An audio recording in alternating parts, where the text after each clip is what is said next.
Guys, Tom, Mundy, and Mike, thanks, guys, for stopping by. We are going to continue the conversation involving Sergeant Moving and Storage. And why do you guys feel, and I'm going to ask Mike this question, Sergeant Moving and Storage has the best moving company in Stuart, Florida? Well, all right. So when you're looking at moving companies, the things we've been going over, there's so many different aspects, there's so many different services offered. There's so many different personalities of the people who are running these businesses and coming out. Don't get me wrong. There's some great companies that we do business with in the area too. I'm not putting anybody down. But I just think the range of services we offer, the extra care we take for our customers, the extra time we'll give to make sure everything goes right. I mean, I think those are the most important things, moving such a stressful time for people. So taking that extra time, giving them all the information, being flexible with them, I think, put us a little bit ahead. Well, I absolutely. And why don't you continue to add on to that, Tom? Well, so let me turn my attention towards local work. Somebody who's picking up from one town, moving to within maybe 2 or 3 towns thereafter. Most moving companies will charge by the hour. They'll charge you for a truck. It could be 2 men, 3 men. Of course, the more men, the more per hour. We have found that a lot of customers that have come to us have said they've used other companies, and unfortunately, in this day and age, a lot of the workers are somewhat addicted to cell phones. So to try to get them off their cell phones while they're charging by the hour seems to be a real predicament. So what we've come to do is we've come to realize that it's kind of tough to do that. It's tough to get the guys off their cell phones no matter what you do. So what we do is we allot time, we delete time for the customer. So if the truck was to pick them up at origin, and then on the way to destination, they stopped off to get some sodas or a quick bite or what have you, we deduct that time. And then we also, at the end of the move, will deduct a little bit of extra time due to the fact that sometimes the guys will take a call or they'll do a text or what have you. The customer sees it. We like the customers to know that their time is going to be well spent. So we always try to give back when it comes to the hourly rates on local work. And it seems like that's been a very big plus with the customers. When you come back to them at the end of the move and say you have an 8-hour move, but we feel that we should deduct maybe 45 minutes from that, or a half hour, an hour, whatever's appropriate.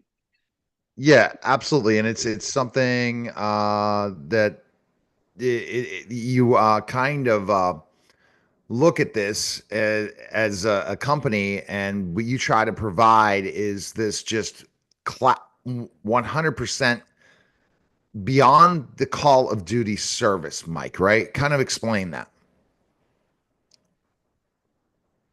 I'm sorry, I lost your question in there. 100% quality service, Mike, you bring to the table. You want to give that customer service beyond belief at Sergeant Moving and Storage. Right. Absolutely. So with us, one thing that I think is important is, we're not a giant van line, so there is a personal touch. So chances are, if you call our number, 772-300-5432, by the way, if you call it right now, I'm going to excuse myself and answer that phone. You know who you're getting. It's not a guy in a call center in a different state. We bring a personal touch to the table, which I think is super important for people. When we're doing local work, we're going to treat it like you're going across the country, even if you're going across town. So, that's something we want people to know, and that goes into our estimating too. We're not going to come in, take your stuff and throw it on the truck. No, we're going to come into your house. We're going to bring all the material we need. We're going to wrap it as if you, like I said, as if you were going across the country, even though you're right here.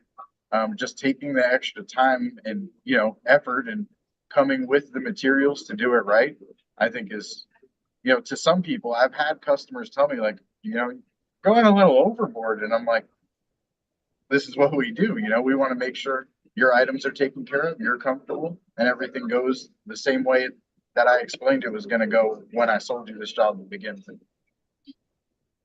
Yeah, absolutely. And it's something that's what you bring to the table. That's where you guys are ahead above the rest in so many ways. Tom, you know, when you think about Sergeant Moving and Storage, and you think about uh, how you're able to give back, what is one of your fondest memories so far, Tom? Um, one of my fondest memories was one of our nonprofits had told us at the very beginning of Sergeant Moving, and had told me that there was a veteran that was being evicted, and this veteran had nowhere to go at the time, and his stuff was going to end up being put out into the street. Um, we were able to get there just as they were putting the furniture out into the street with the sheriff's department, and we ended up loading it inside of one of our trucks. We held it in storage until that veteran could find assistance. Um, Somehow he found assistance through certain nonprofits, and I don't know how they did it through the county, but the county also jumped in to try to find him in a studio apartment. So that was really my fondest, trying to help him. And of course, we didn't charge him anything at that time, just to make sure his stuff didn't get put out into the street and be then thereafter, 24 hours later, then goes into the landfill. That's my fondest memory.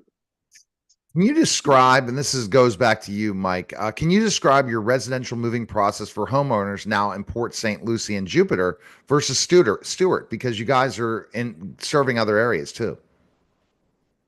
Yeah, so the process really doesn't change too much.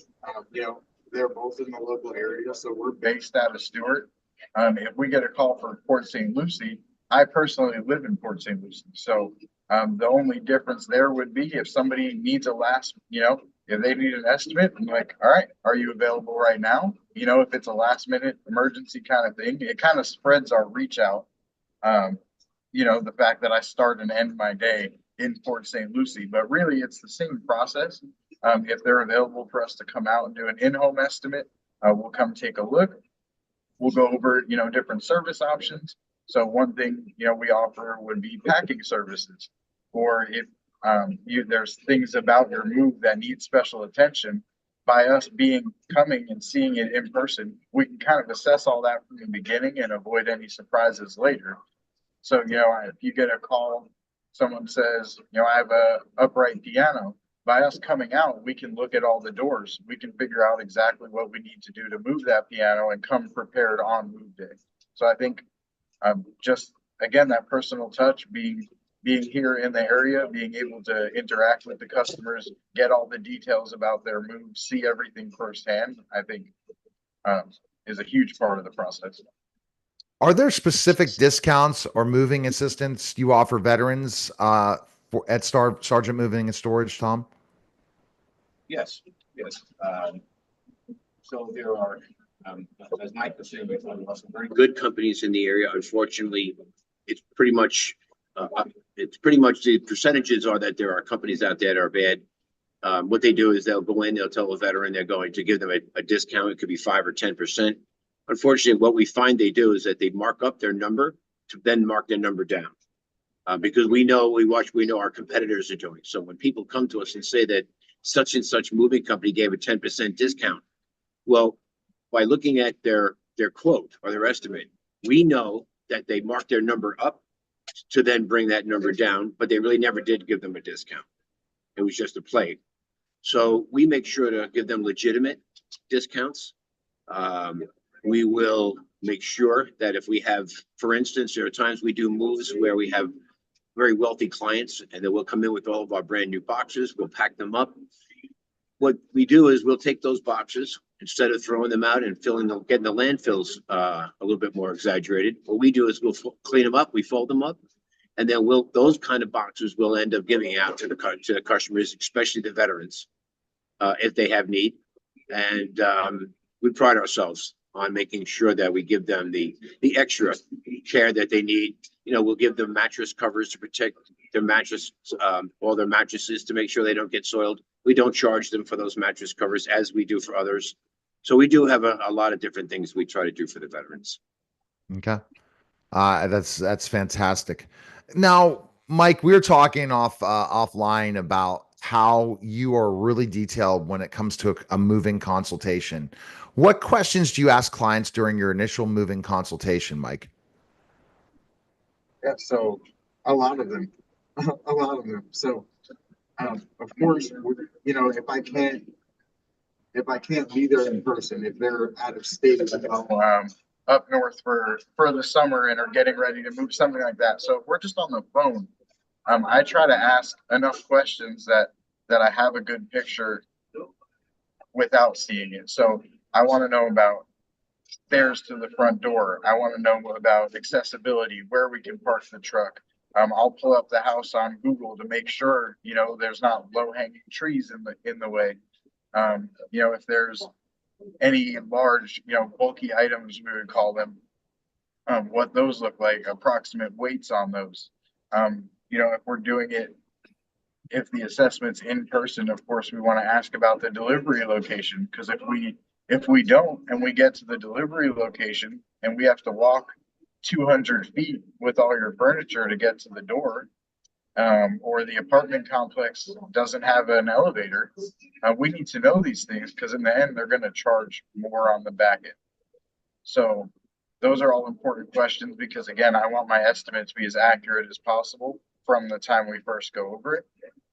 Another important question is going to be about packing. Are we doing all the packing? Are we doing some packing? Are we doing no packing? I want to know the important things to these people. What's important to you on this move? What do you want to see on move day? What does this picture look like to you? Because I don't want to sell you something that you don't need. Or give you this image and it be something else. If you were moving to a skyscraper in Manhattan and you have a piano, like, might have some issues. There's some things we're going to need to find out in order to make this move happen. So, really, my questions, I can't say they're the same on every call, but the questions are pretty ongoing, and it's very situational. But the more information we have, the smoother your move day is going to go.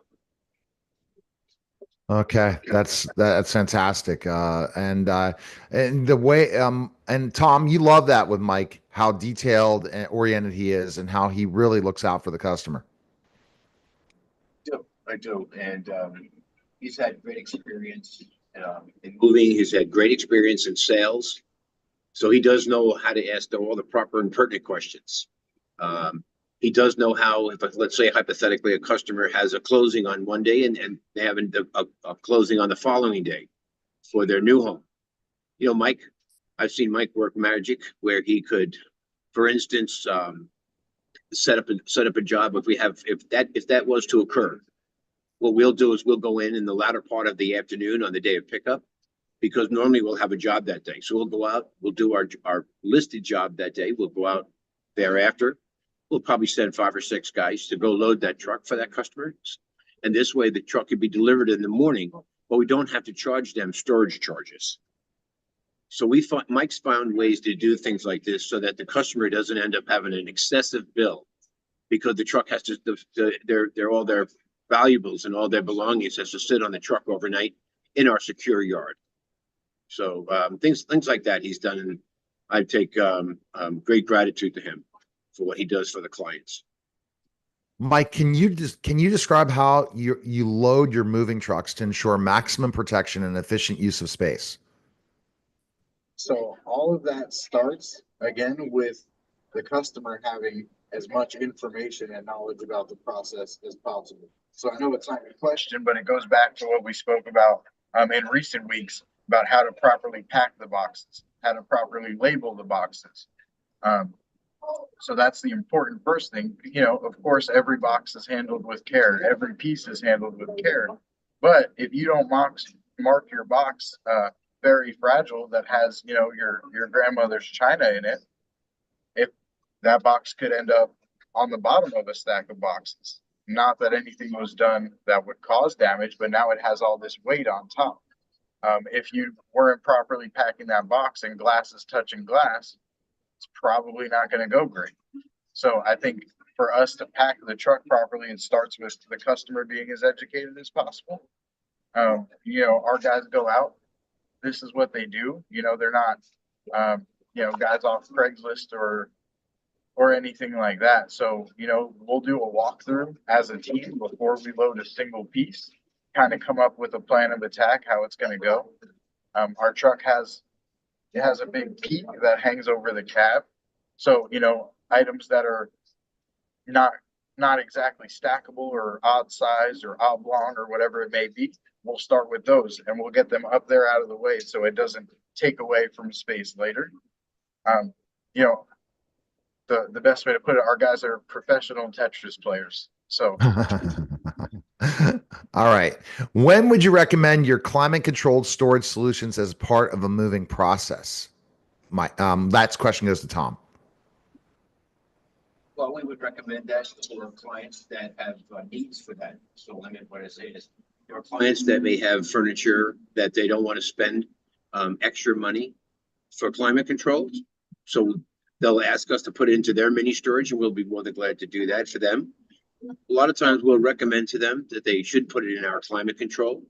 What that does, of course, is it keeps out the humidity. It helps everything to be fresh.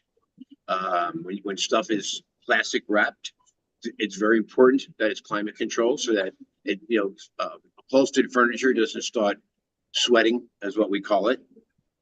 Like I said, we try to recommend that all the time to our clients to use climate control, so that per se, let's say there may be something whereas they have delicate items, special items.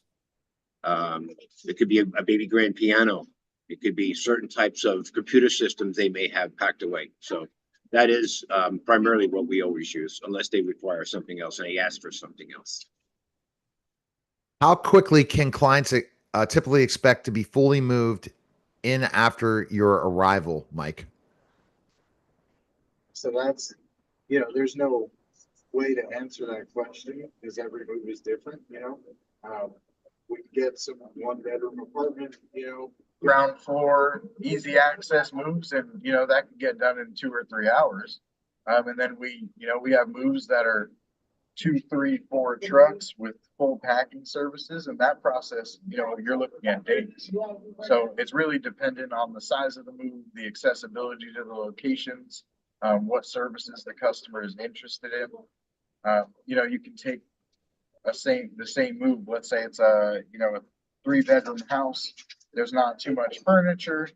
We could estimate that move, in 4 or 5 hours. But if they wanted a full packing service, then you're looking at a full day. So it's really dependent on the services and accessibility and what it is that the customer needs. And then there's some events like what Tom was just mentioning, where if you're closing on the new house isn't until the next day, that maybe could have been a 1-day move, but now it's going to be a 2 half-day process, based on the customer's needs. All right. Best place people can go, Tom, is to where? Start moving in storage. All right. .com. Appreciate it. Thanks again, guys. That was a special